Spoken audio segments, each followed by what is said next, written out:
are live. Hello, this is Lowballing.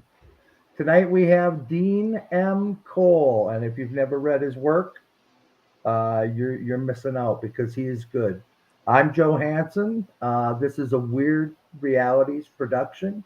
My producer Alan Gamboa is also an author, so we have three authors here talking about nothing but writing. Dean is the author of the um, Sector 64 series, I believe, was his first series. And then he Yes. went on to the Multiverse Space series, which is three books, which are absolutely incredible. And he also did the Dimension Space series. Um, Fortitude is his next book, which is on pre order. And he takes you into a multiverse that I don't think anybody else has taken me into because it's so precise, it's so exact, yet it's so twisted that you're confused pretty much the whole time, yet you follow it really well. I mean, let's face it, intellectually, you're up there, buddy. He lives in Texas, so he's going to have a big following there to begin with. Everybody, you know, he was a combat helicopter pilot, has won tons of awards, and I'm excited to find out what his next series will be too, because it feels like this one's coming to an end, but we'll see. Dean, how are you? I'm great. Thanks for having me on. Oh, it's Welcome. my pleasure. We Greetings had from some. Clear Lake Shores, Texas. Wow. Thank you, thank you. It's I love Texas. I've been there a couple times. Um, had some authors on here the other day that mentioned you. I mentioned you to them, and I told them to warn you that I was coming to get you, and they seemed to say that you were a pretty good guy. You friends with Mr. Horton, or was it Horton and Yeah, Abraham? Yeah, Franklin and I are good friends. We're sure. drinking buddies. All Wow. right. Well, I'm trying to join in. So, anyways, one thing I enjoy with your work, and I usually don't enjoy this with people, with authors, is you like to drop Easter eggs. It's obvious that you're friends Yeah. with another author who I follow, very excellent science fiction author. You guys have similar concepts, but his is space, yours is multiverse. Yeah. So, in my opinion, yours is a little headier. I mean, you have to be able to be willing to accept that there is a multiverse I to just wish really. I could have been the guy that invented Skippy. Oh, wasn't that wonderful? Oh, Yeah, man. you Chapter know, 10 of Columbus Day. yeah, I know it. It was brilliant. And when I was listening to that story, and we won't talk long about him because I want to talk about you. But you're right, Columbus Day. I was listening to that story, and I'm like, this is a pretty cool story. This guy's got a good handle on comedy. And then Skippy comes into it, and the world changed. It Yeah. was like, it And was really good. he's got an all right narrator too, I guess. Yeah, he's got Since he's R.C. Bray yeah, also. same So narrator. and our, I mean, The Martian. I mean, we could go on with accolades about R.C. Bray Yeah. for years. As a matter of fact, last week we had two voice actors on instead of authors, and Mhm. we talked about their business and how they build their business and such. And they considered themselves level B author or narrators, Yeah. and they mentioned R.C. Bray and Kevin Pierce, and you know, Yeah. I would say that oh geez, Gerard Reynolds. Oh, yeah. He's a I class love act. Gerard Reynolds in Red Rising and all that. Man, he Red was just Rising was incredible in there. brilliant. Yeah, that was brilliant. Um, and they're an important part of what makes indie authors a success. Mhm. You know. Oh Um, yeah. now, when you started out, did you start out as an indie, or did you have full support from a publisher as you No, started out? I feared rejection too much to put it out there. Yeah, I was more comfortable with being rejected by the world than I was by being rejected by an editor. And so I actually put it out there one time, and that was when I first finished the book we talked about earlier, was Sector 64 Coup de Main or Coup de Main. right. And oh, it was horrible. I cringe. There's still some paperback versions out there. And every time I see that out there, I'm just like, God, please, nobody ever read that. Ugh. Yeah. Well, that actually was a good series. Now, I'll tell you, it's rougher than what you have going now. It Yeah, was yeah, still very good. I mean, conceptually, Ambush and the whole six. I read it in like a two-book series, and then the third book following, and I think I got it all. hmm So it was, it was rougher, but it was the concept was excellent, and of course, your knowledge about flight is beyond incredible. Right. Matter of fact, that's what brought it up. Have you ever? Did you listen to Abraham's Spaceman series? No, I haven't yet, but Yeah, he's a friend. I need. Matter of fact, I've been reading his post-apocalyptic, but I haven't gotten into his Oh, spaceman with series yet. Marcus Battle, that one, the Traveler series, I believe that is. I just read the first one just the other day. The one where the guy starts off on an oil rig in the Gulf of Mexico. No, I Oh don't think yeah, that. Oh, yeah, I think okay. that's his newest series. that's his newest one. Yeah. Yeah, Yep. I Before, was just looking on that on Audible, and I was thinking of picking up because I love him. He's a great author. he is really good. You You know, know, and he's a newscaster here in yeah, Houston too. wow. yeah, yeah, I did. He's an Emmy award-winning Yeah, and I didn't news writer. even put the two together. I knew Tom Abrams, the sci-fi author, and I knew of Tom Abrams, Channel 13 newscaster. He's the anchor in the weekends Yeah, for the Okay. ABC affiliate here in Houston, fourth biggest market in the world in the United States. that's And wow. awesome. and I was like, so I knew of him, and I knew of Tom Abrams, but I just never put the two together until Yeah. we were chatting one day, and he said something. I'm like, wait a minute, you're that Tom Abrams? Because he didn't know I was here in Houston as well. So Yeah. we Well, just See, and he was the nice thing probably. about Go ahead, the Alan. nice thing about hanging out with you, Joe, is you've turned me on to some really good writers. You know, Yeah, so I like this. This is great because yeah. there's writers I would have never read just because I don't see them. And it's been awesome. So I drove truck there's for perks to hanging out with you, Joe. I drove trucks for 12 years. So I listened to Audible all the time. So that's good money. And plus it added 60 pounds to my body, which, great. But Yeah. so I've listened to all these guys, and if I get something that I don't enjoy, I'll stop halfway through and put it aside and go to something I do enjoy. I Right. never go on and do bad reviews because we all have a first book, right? Oh, yeah. And maybe they'll do something that I'll pick up later on. I mean, to sit there and say, "Oh, this guy sucks" or "they're bad," I just don't believe in that. We all have a journey, If right? it's a challenge. I've had a lot of challenge. I'm not a very famous author. I don't make much money at this, but I sure love it, and I spend a lot of time honing my craft. So, and I feel you have too. You had to have because your work is brilliant. Well, I thanks. truly Well, enjoy it. Your thanks. cover artist is incredible. Yes. Yeah, I got really lucky with that guy. His name is Rafido, and he's an artist out of Nice, France. And Oh, really? yeah, and he's mostly into, like, believe it or not, he's brilliant with Photoshop, or he uses Illustrator, I think, but similar stuff. And he doesn't make much of the computer art, but what we'll do is, like, for the uh, cover for Fortitude, I went and actually purchased on Shutterstop, whatever it's called, Shutterstock.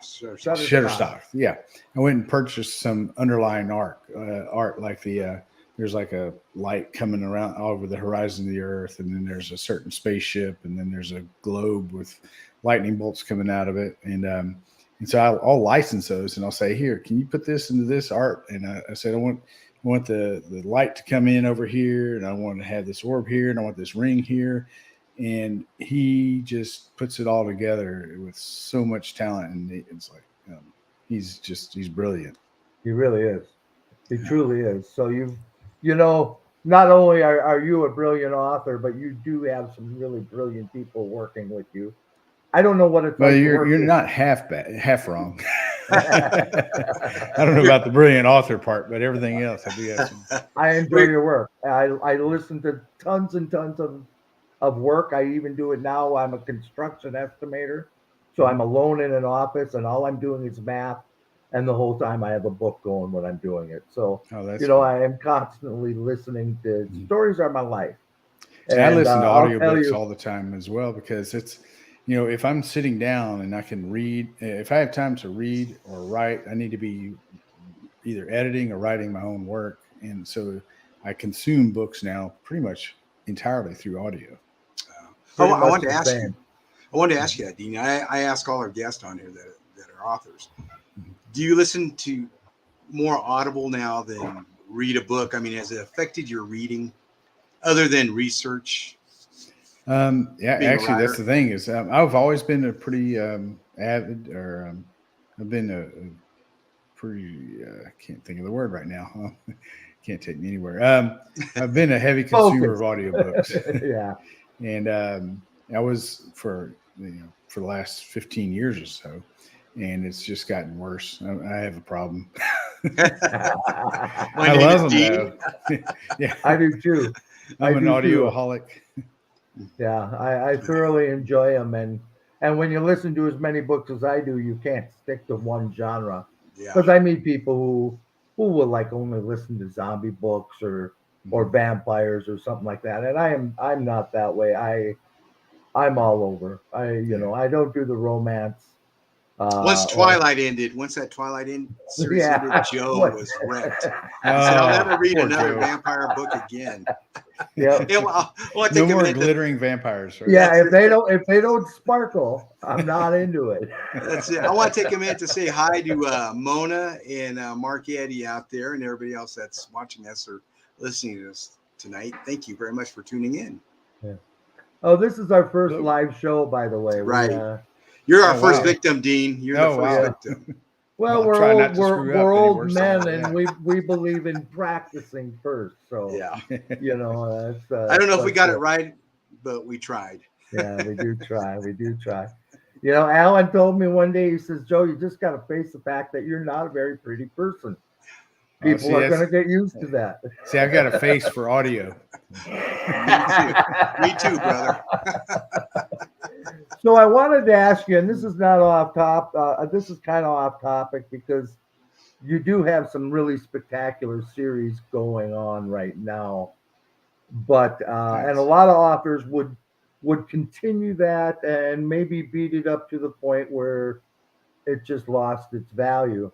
Um, and that can happen to anybody, no matter how good they are, in my opinion. But I kind of sense that your story has an end. Yeah, Uh, yeah. As a matter of fact, like Fortitude's coming out like you mentioned earlier, it's coming out in July 5th, and then Infinitude.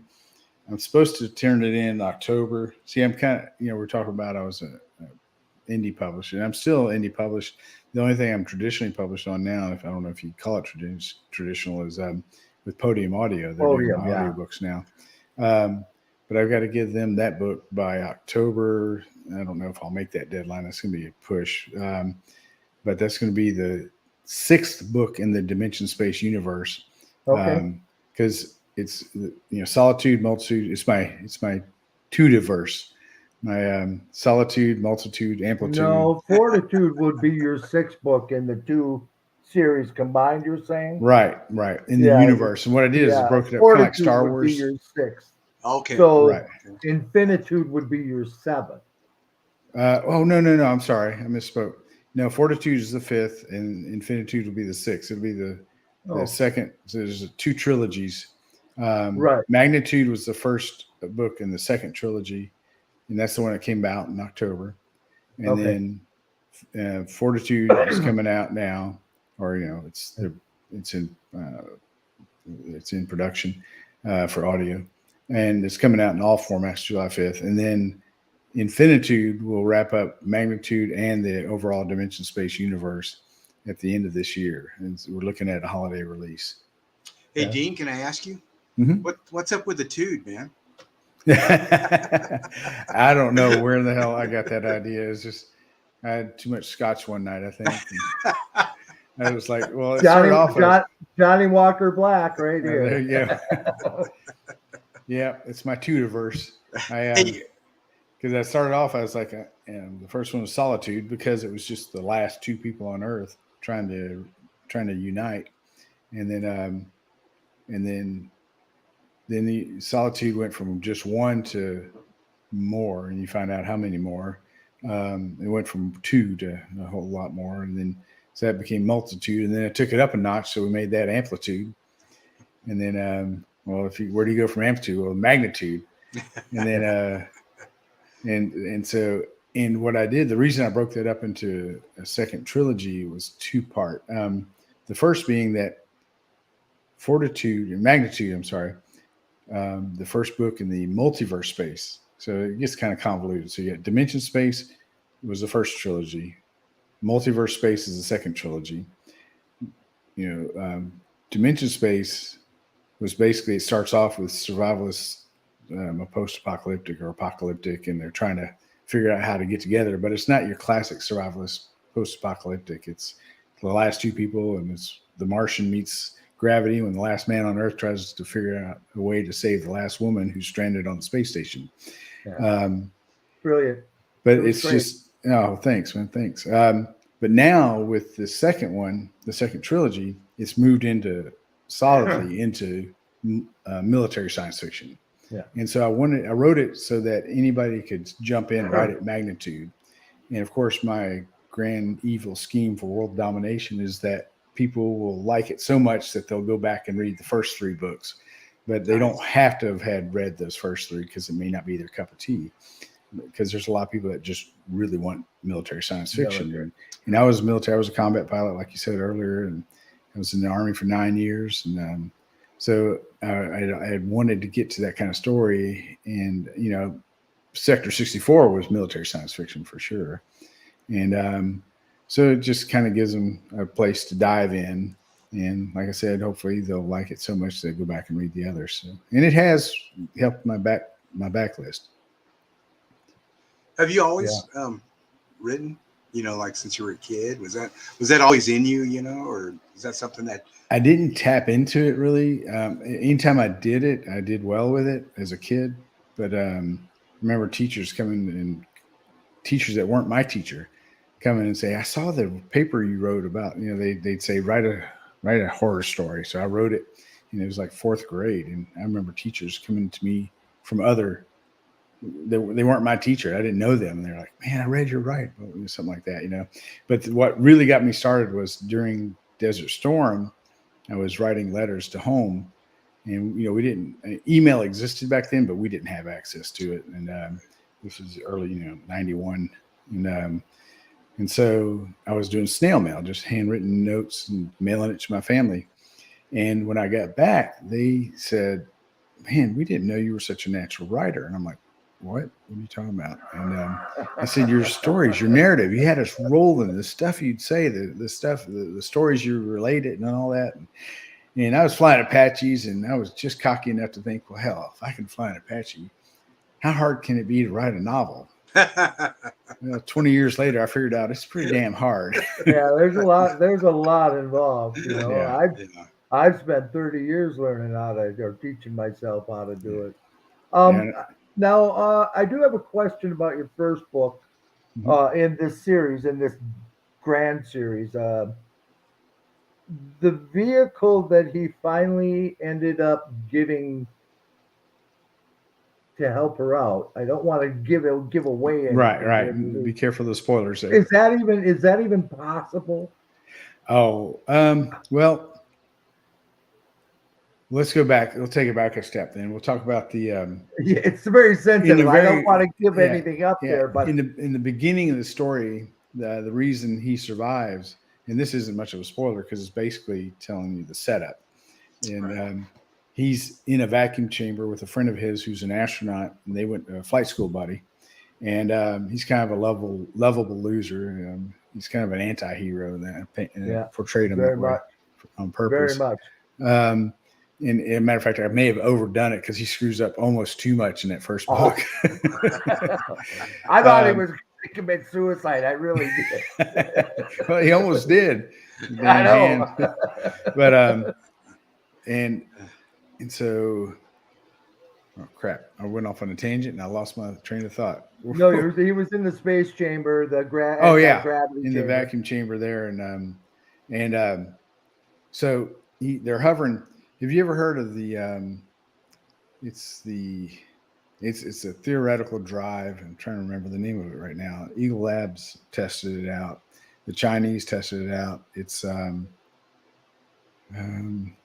man, I changed it to a Q drive because that drive has always been.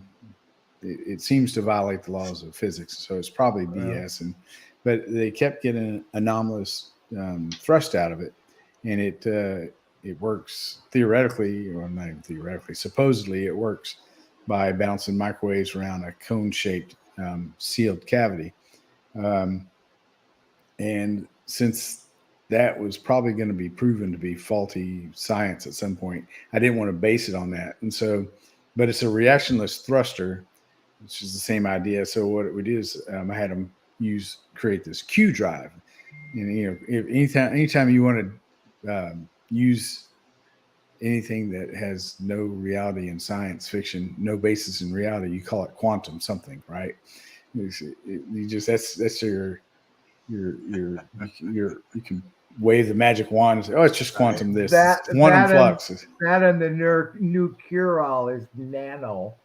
Oh, there you go. Yeah, nanotech. How do I fix them? Nanobots. Nanobots, yep. And then unobtainium, if it's a metal that can't really ever be made, unobtainium.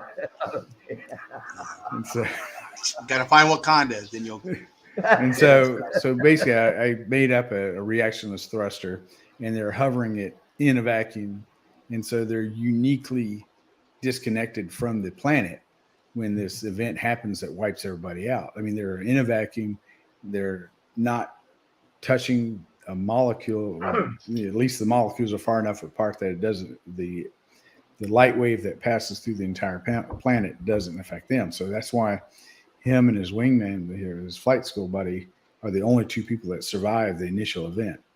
And so, and that all came to fruition because I'd asked somebody one time, just as we got in a discussion, what would you do if you ever woke up and found yourself to be the last person on Earth? And because it really comes from what's that show, The Signpost Up Ahead? Twilight Zone. Is like there's like Twilight Zone episodes where the guy, he's suddenly the last person. Like he flips a coin, it stands on edge, and he gets a clock, and he stops the clock. It stops all time, so he's completely detached from the world. Everything. So it's almost like he's the last person on Earth. So it's that type of stuff. And so I said, what if once you came to terms with the fact that you're the last person on Earth, what would you do? What kind of crazy shit would you get into? And for me, I was like, well, I'm a pilot. I've always wanted to go to space. And I'll bet there's something in Area 51 that could get me pretty close. And so that's how I got the idea for the story. And then I was like, well, then I had to have a reason for him to go up to space because it couldn't be just for, well, what the hell? Why not? So I had to put a woman up there, of course. And that motivated him. And then I had to figure out a reason why everybody disappeared and how could one person survive on the planet. And so that's how that scenario came up. You should have put Rosie McDonald's up there. He gets up there, opens up the hatch, and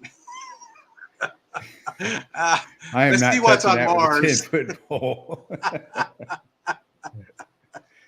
That whole scene with that whole situation that I had referenced earlier with how the rescue went and everything, and it's just such a critical part. I don't want to tell too much about it, but that in reference to Tom Abraham's Spaceman, very similar, different, but very similar, except you had a couple, he was a solo, but it was the same. Yeah, he was up in the space station when the and had to get down, and it was very good. How he got down, damn near killed him too. Yeah. So, anyways, I was asking you earlier about do you have an end to the series? You said yes. What are you thinking about doing next? I mean, what is your next concept for a series? Because, well, there's a story I want to write, and I'm debating on whether to do it as part of Sector 64 or just to do it as an all new series. Podium has asked that I do another Sector 64 one, but I might just make this a new one, standalone. Not standalone; it'll just be a new series. You could it'll write be along whatever the vein of Sector 64, though, for sure. you could write whatever you want in Podium and still pick it up. So Yeah, God bless them. Yeah, as long as they keep giving me R.C. Bray, I'm fine with that. yeah, he's R.C. Bray's good, but there are really some really good voice actors. I mean, I'm using a guy right now for my fantasy novel, and he even claimed to be like a level B or level C. I think he's level B, but I could see him developing his skills to be, 10 years down the road to be the next R.C. Bray or somebody like that. Because, when you get someone in that's dedicating their time and their energy, yeah, to definitely get better, the doors are open. You really have to be careful on who you get though to do your book. I had a book I did for a company, and I had nothing to do with the narrator. They picked him, and the book 90% of the people in it are Australians in it. So when you're listening to it, the first 10 minutes, there's some Australian accents in it, and then he just gave up, and he's got a Midwestern tone. And he's doing Australians. Yeah, so I had somebody the other day say, "Hey, I'm listening to your book, but what's with the narrator?" So you got to be. I mean, I don't have any say in that, but when you do, like, of course they give you R.C. Bray, so that's like they didn't let you approve the chapters or anything? I said, "Hey, I've got a few suggestions," and they said, "Well, we'll look at it," and then next thing I know, they've got this, and it's too bad because I think it's gonna, it's hurt the sales on the Audible. I'm sure. What about you working with Podium? Do you get to approve the audio work as it goes? No, they pretty much take it over. Okay, but they do a great job. Like when the first few books I did with Bob, the first 6 books I did with Bob. Matter of fact, the only one I've done with Podium so far before this new one that's coming out was Magnitude. And that was the second reason why we broke it into a separate series, is because since it was going to come out with Podium, I wanted to write it so that people could jump in right there as well and give Podium a book 1 instead of a book 4. But yeah, they have really good quality control people that go through it with a fine-tooth comb. And they consistently put out a good product without a doubt. They do. Which I can't say the same about Audible, because Audible has sold me some books that were sold more on the name of the author than actually the quality of the work, both writing and the voice. So, but Podium has always put out a top-notch product, in my opinion. Yeah, they're very good. They're focused for sure. And you can blame a lot of that on luck, but there's a skill level that has to be there too. So did you take any classes to learn how to write, or is this just your own interpretation of how it's done? Trial by fire. Man, like we were talking about earlier, or I alluded to earlier with Sector 64 Kudamang. When I finished that one in 2011, it was like 57,000 words, something like that. And I was like, well, Microsoft Word has an editor built into it. That should be all I need. And I was that guy. I put it out there, and I had a lot of 5-star reviews. A lot of people love the story, but then I also started getting a lot of 1-star reviews. People like saying, great story, amateur presentation, and it was deserved. It was and if you're like the rest of us, you probably didn't have a pile of money then. Yeah. Oh yeah. Not at all. Yeah. And so we're all looking to save a buck. So basically, I pulled that story after a year. I was like, I just can't have this out there. So I pulled it, and I started editing, and I started over with it, and it went from. And I added the female characters, Sandy's point of view, and so in her whole storyline, and then I had it professionally edited, and I retitled it because Kudaman basically means ambush, but it was a little too arcane.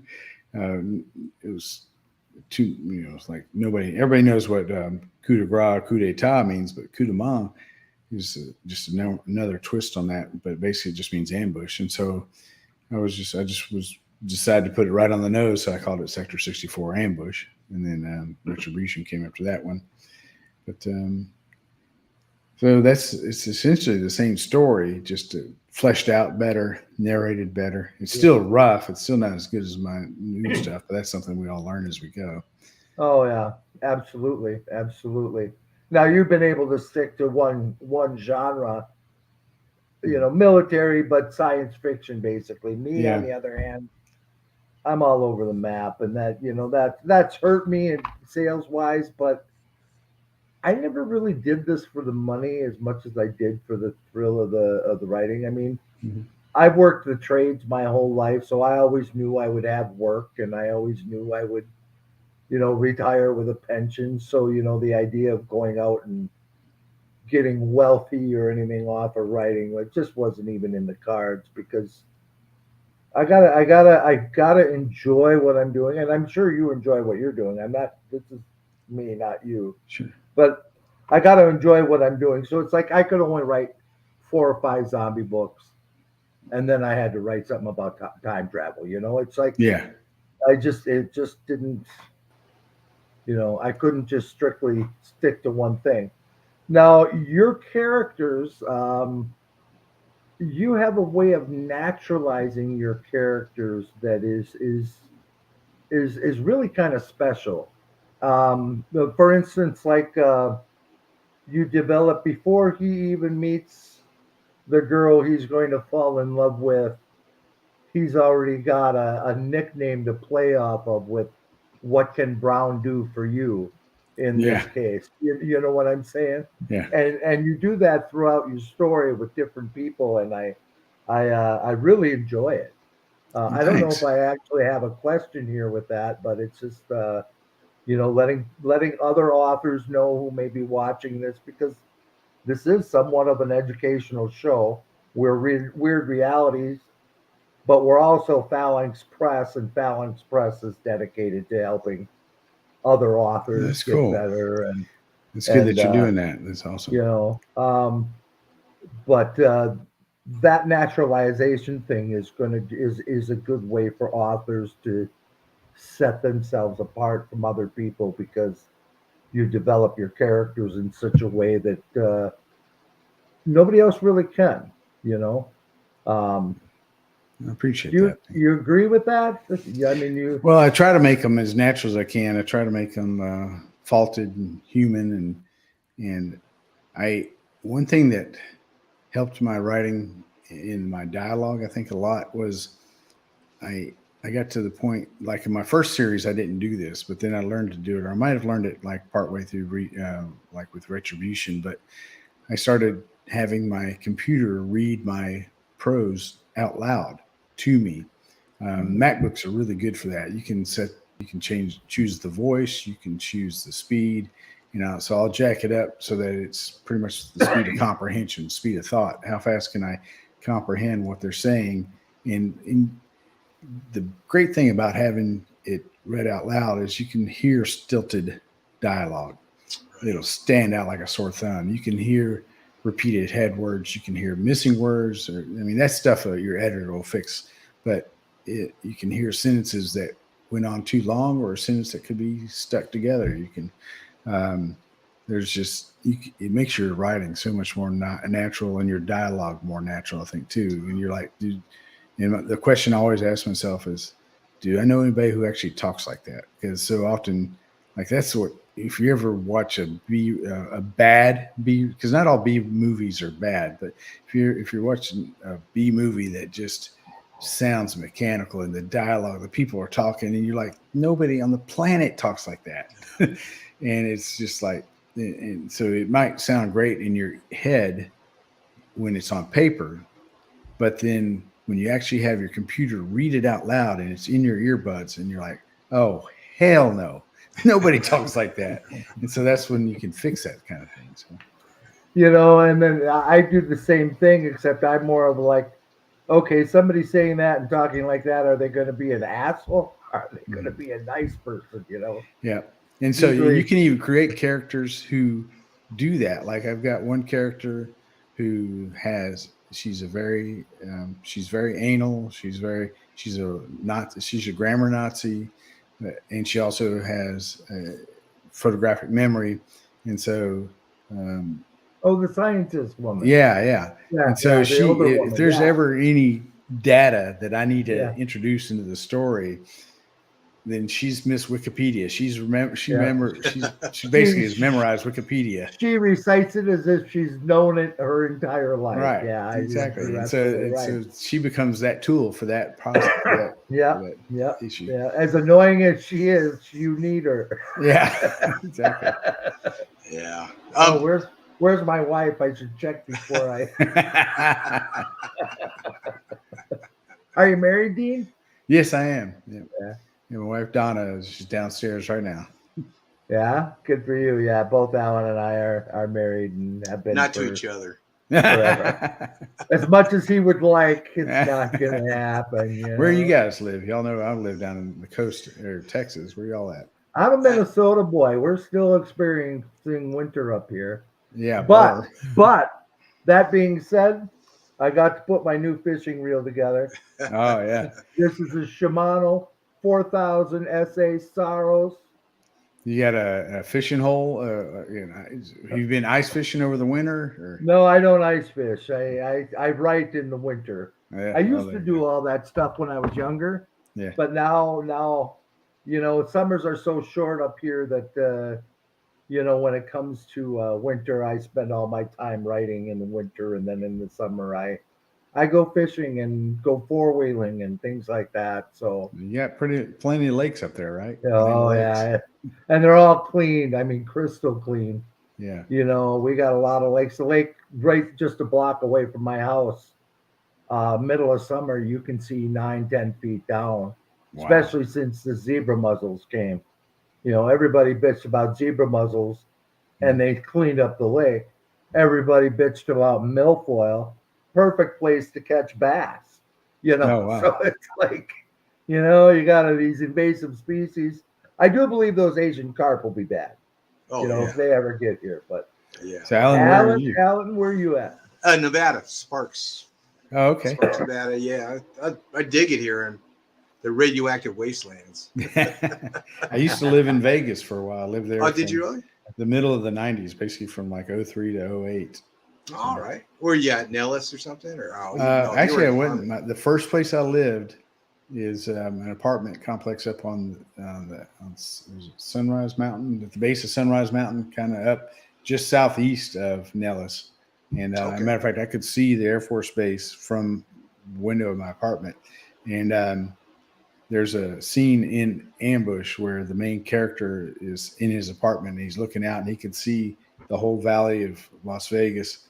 And he sees Nellis off to his right. And that was where I used to live. Wow. It was based on my old apartment.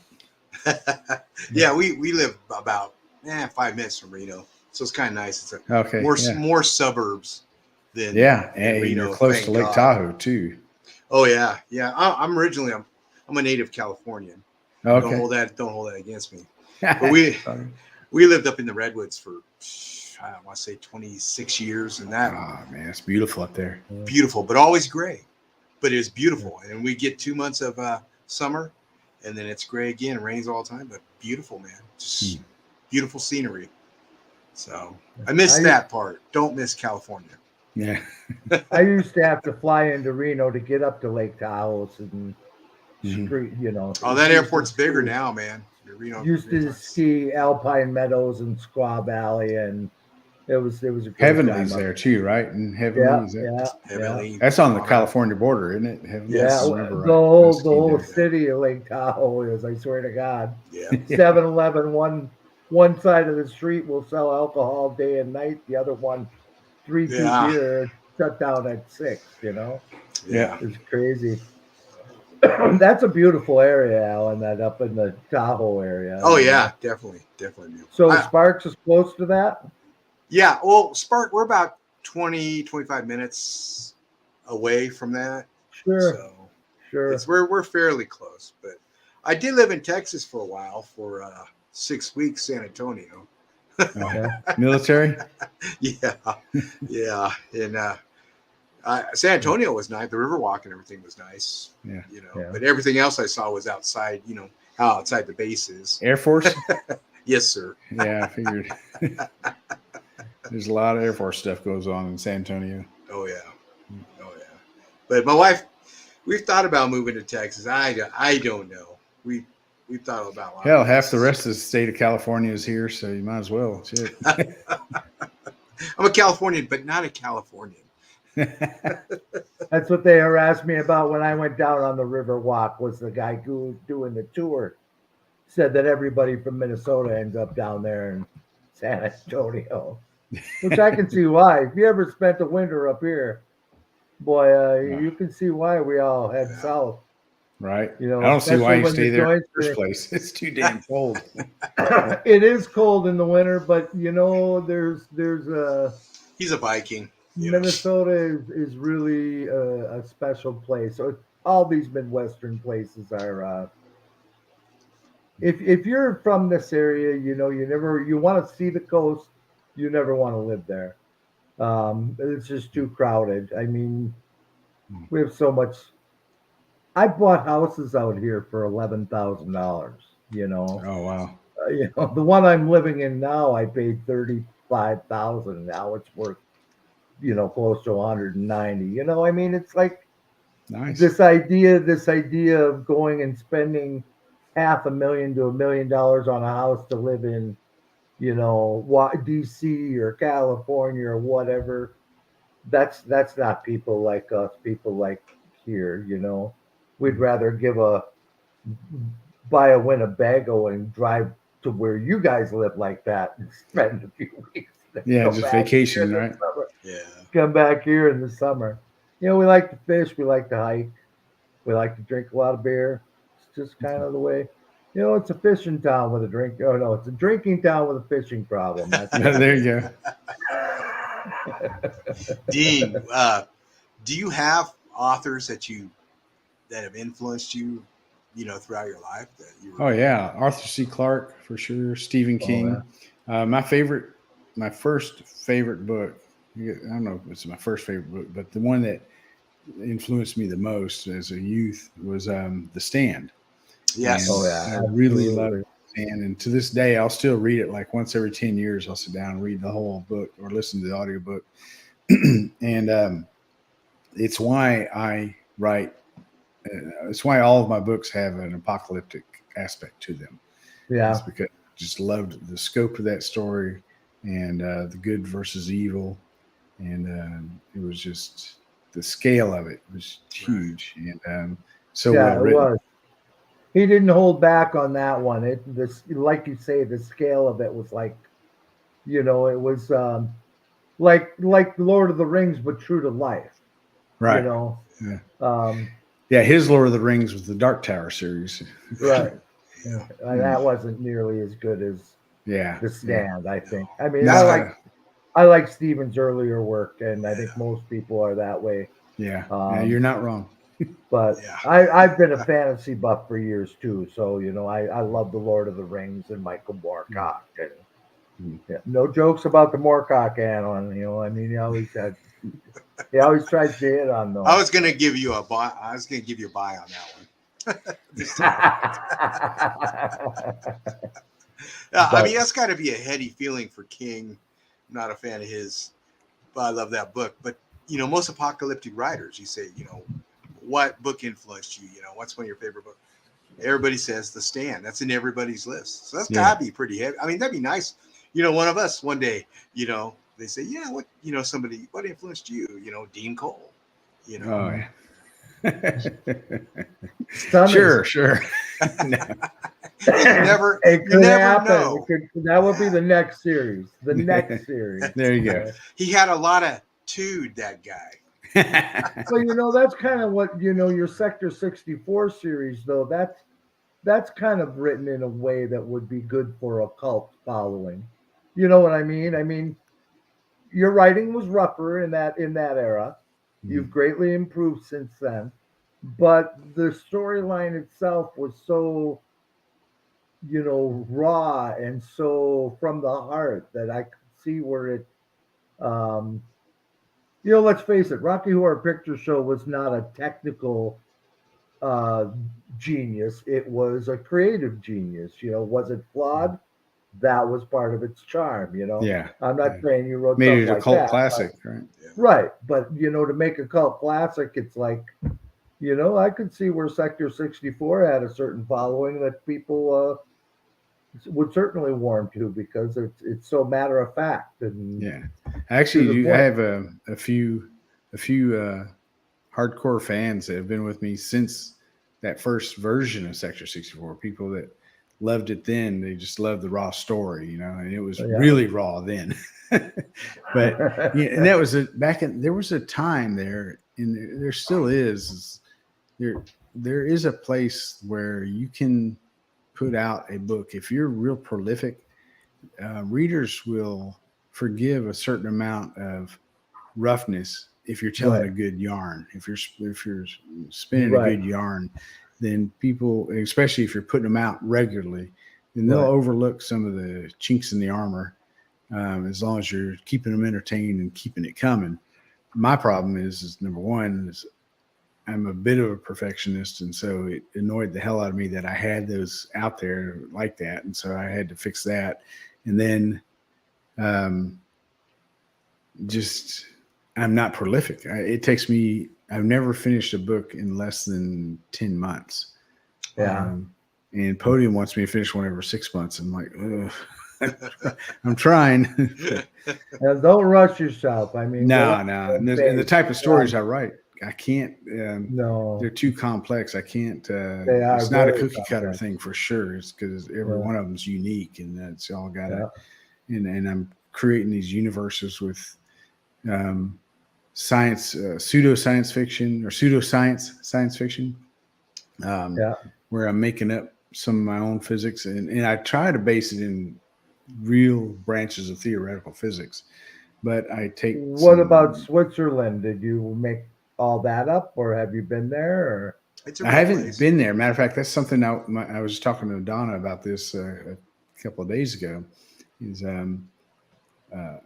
want to go to Switzerland and I want to go skiing there this next winter. And because I just found out Epic Pass just included a big ski resort in Switzerland on the Epic Pass. And I get the Epic Pass every year because I'm a big snow skier. I love snow skiing. I don't like living in the snow, unlike somebody, but I like visiting it. I'm done with it. I don't ski anymore since the hip was replaced. Oh, ouch. Yeah. But while I'm there, I want to go visit CERN. But I did do a lot of research, obviously, and like the booth that I talk about that you have to go through to get into the collider, into the actual ring itself.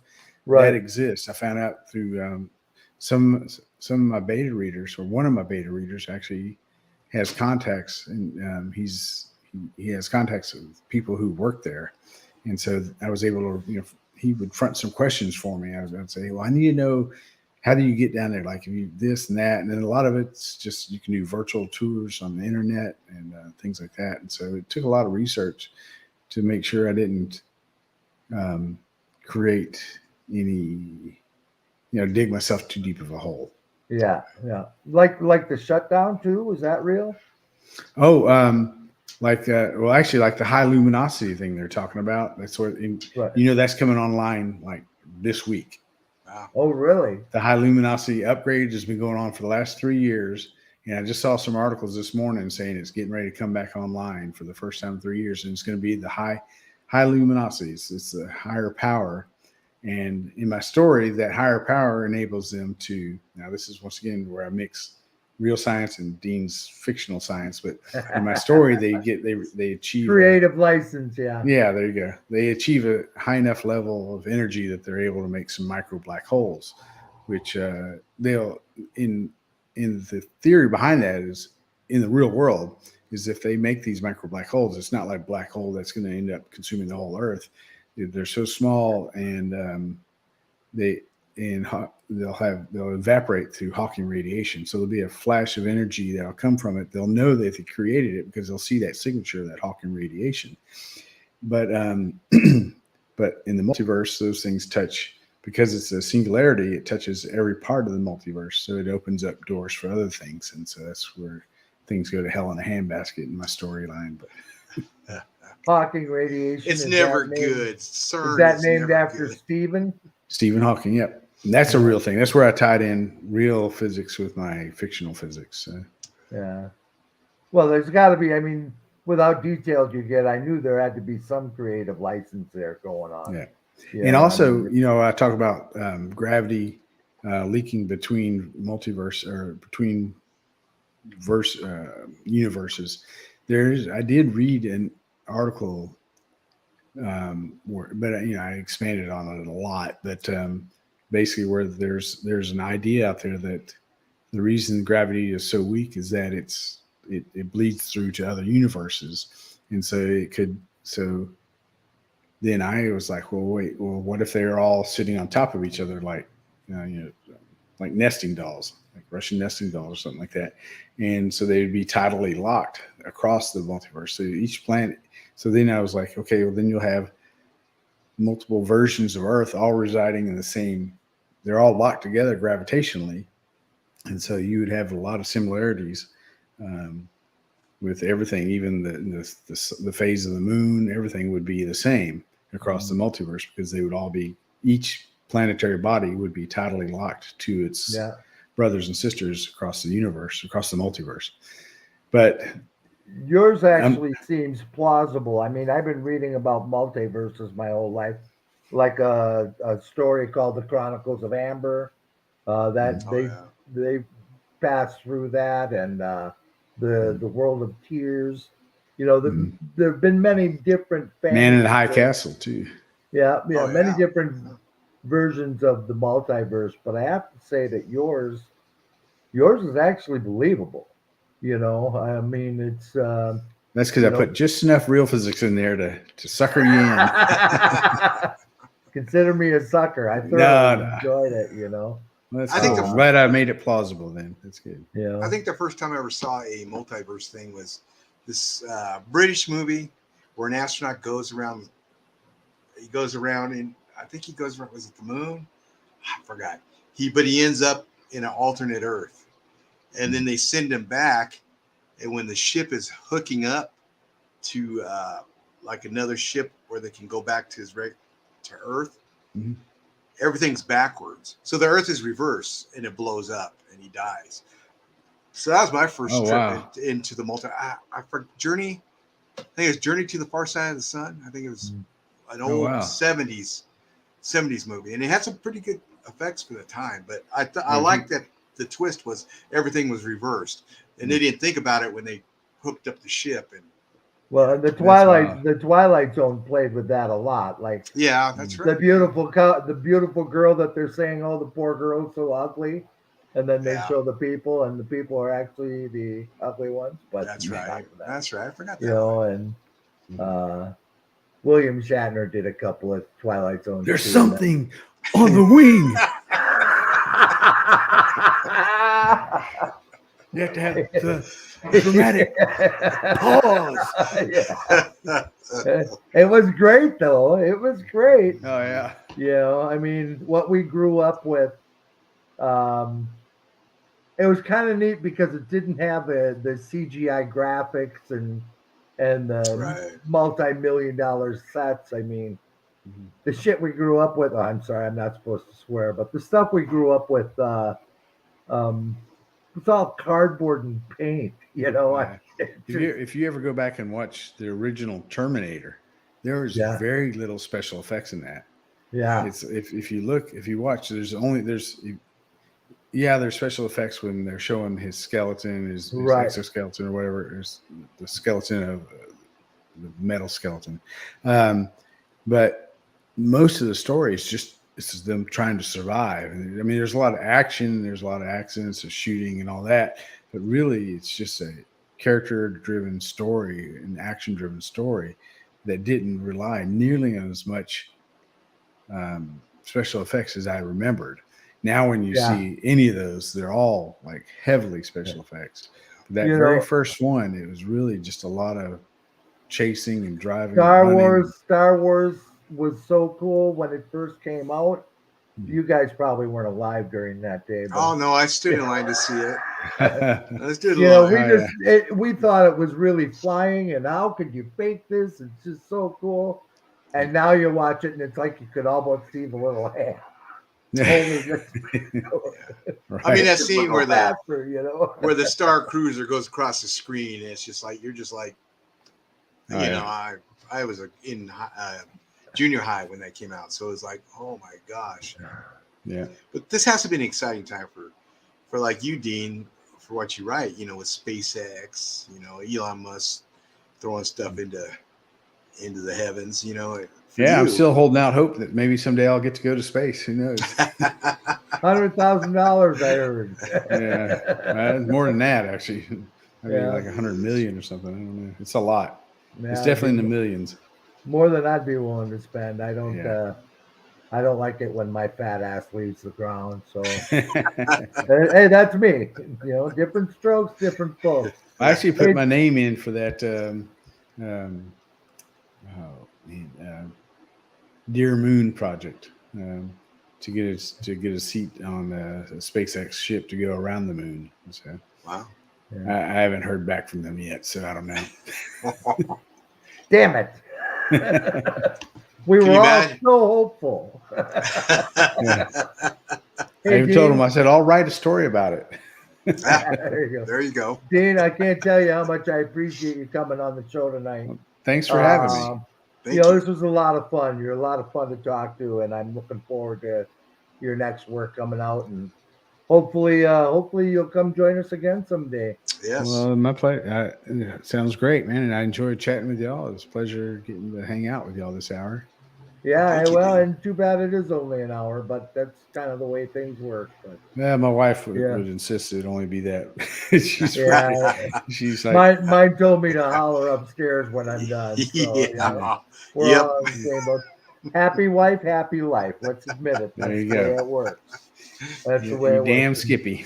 38 years for me, so I know how to play the game. An hour of me time is enough. Yeah, I had a couple of starter wives, so now I know I learned the hard way. Yeah. Well, you've led an exciting life. I've been pretty much flyover state my whole life, and Minnesota, things are a little bit more laid back. It's a cool state, though.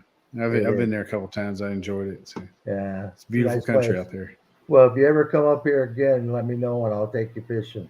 All right, Joe. I've got a great boat, and I love to spend time on the water. Well, there you go. It's a trap, Dean. It's a trap. I'm gonna get you drunk and feed you. Yeah, twist my arm. Hey, thanks everybody for joining us too. Everybody that joined us live tonight, thank you very much. Dean. Yep, thanks all. Thank you. Take care. I'm going to sign off, and y'all have a great one. Thanks for having me. We'll see you again.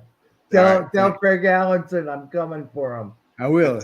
He is a great guy. I meant to allude or talk more about that earlier when you brought him up, but he's a great guy. We are friends, and he's a fantastic author and even better guy. So. Great. Yeah, I've talked to him once or twice too. I think he's a great guy too, and I love his work. But thank you, sir. You bet. We'll see you again. Care. All right. Appreciate it. You bet. Bye-bye. That was a great show.